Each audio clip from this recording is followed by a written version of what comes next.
السلام علیکم۔ آج کا سبق آخری سبق ہے۔ شوہر کی قدر جانو، طلاق کا مطالبہ نہ کرو۔ اے بہن، اللہ تعالیٰ نے تمہیں جو جوڑا عطا کیا ہے وہ اللہ تعالیٰ کی نعمت ہے۔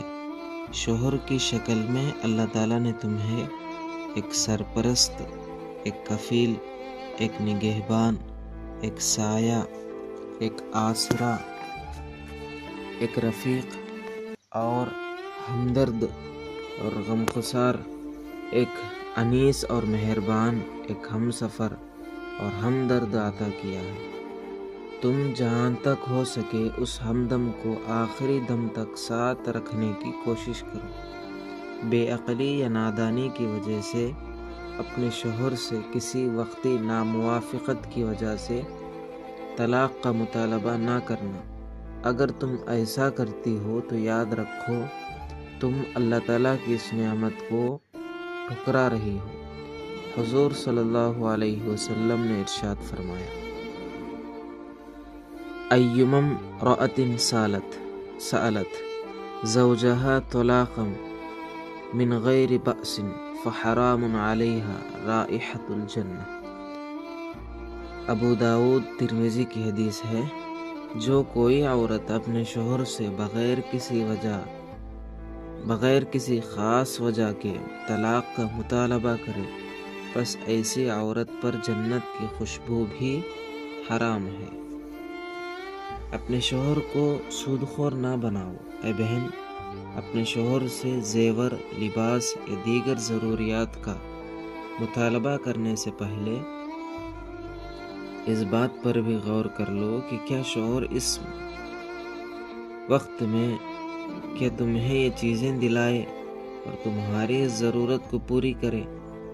اگر تمہارے مطالبات کی تکمیل کی وجہ سے وہ پریشان ہو اور حد سے زیادہ مقروض ہو جائے اور سودی قرض لینے پر مجبور ہو جائے تو بھلا یہ بتلاؤ کہ کیا درست ہے کہ اپنے شوہر اور اپنے رفیق سفر کو اس طرح پریشان کیا جائے اور اس کو سود خوری پر مجبور کیا جائے۔ شوہر کے راز کو فاش نہ کرو۔ اے بہن، میاں بیوی کا مطالعہ بالکل اچھے انداز میں اور رازدار ہونا چاہیے۔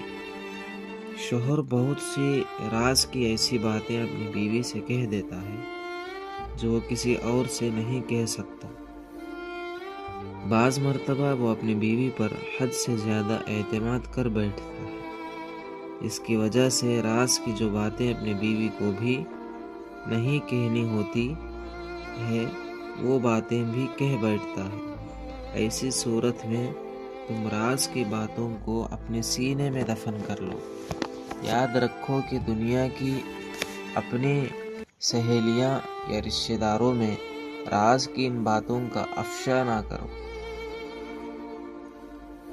خدا نخواستہ اگر تمہارے شوہر کو اس بات کی اطلاع ہو جائے اور اس کو یہ بات بری گزرے تو ہمیشہ کے لیے اپنے شوہر کی نگاہ میں تمہارا کوئی اعتبار نہیں رہے گا اور تمہاری قدر اس کے دل سے بالکل نکل جائے گی۔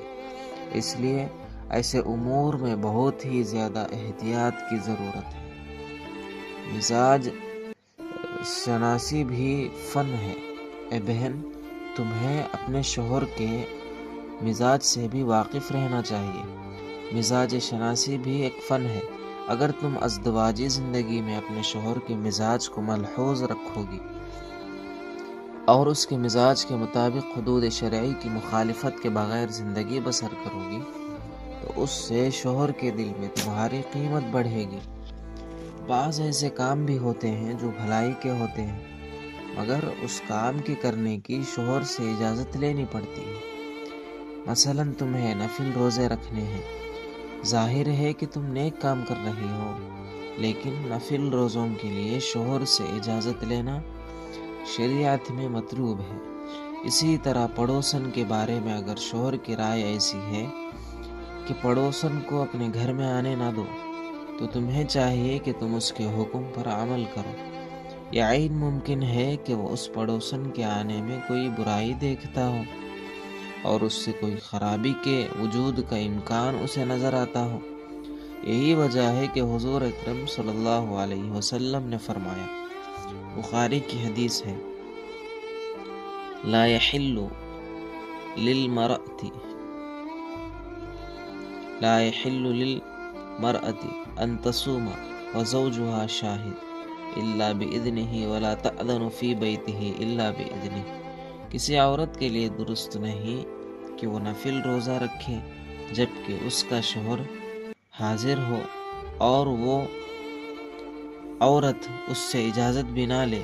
اسی طرح کسی عورت کے لیے یہ بھی درست نہیں ہے کہ وہ اپنے گھر میں کسی کو آنے کی اجازت دے شوہر کی اجازت کے بغیر۔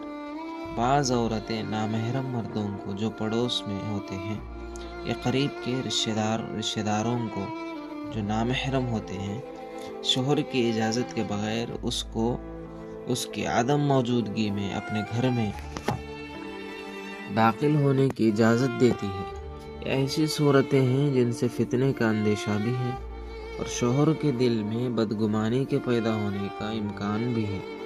اس لیے ایسی صورتوں سے پوری طرح پرہیز کرنا چاہیے اور صاف طور پر آنے والے اجنبی مردوں سے کہہ دینا چاہیے کہ وہ اس وقت آئے جب اس کا شوہر گھر میں موجود ہو۔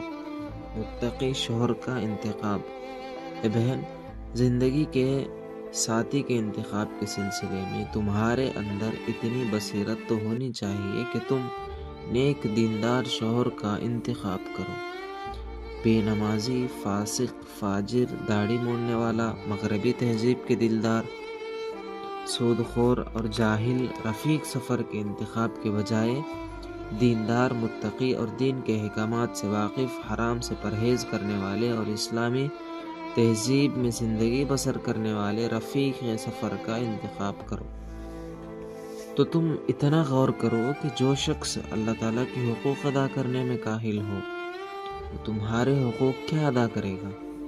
اگر تم ایک شرابی، سود خور، بے نمازی، جاہل کے ساتھ زندگی بسر کرو گی تو ضرور بضرور وہ تمہیں اس کے ان گناہوں میں مدد بھی کرنی پڑے گی یا ہاں میں ہاں ملانی ہوگی۔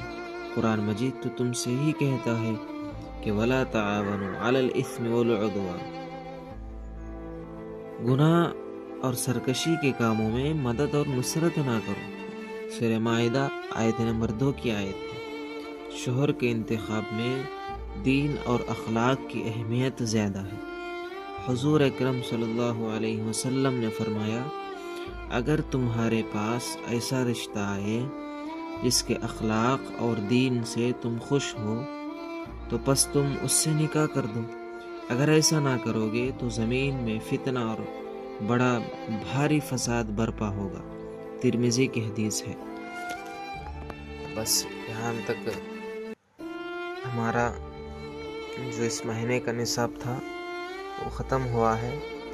یہ ایک کتاب سے اسباق لیے گئے ہیں، مسلمان بہنوں سے درد مندانہ خطاب، مولانا غیاث احمد رشادی صاحب، صدر صفحہ بیت المال انڈیا، بانی و محرک ممبر محراب فاؤنڈیشن۔ حضرت والا کی کتاب ہے، انہی کی کتاب سے یہ اسباق آج تک چلے ہیں۔ یہ کتاب مکمل ہوئی ہے، اس کے اندر جتنے بھی باتیں بتلائی گئی ہے اللہ تعالی ہم سب کو اس پر عمل کی توفیق عطا فرمائے۔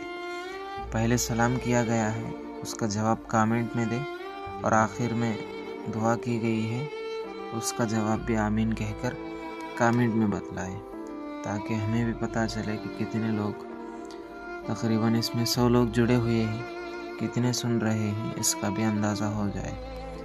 السلام علیکم ورحمۃ اللہ وبرکاتہ۔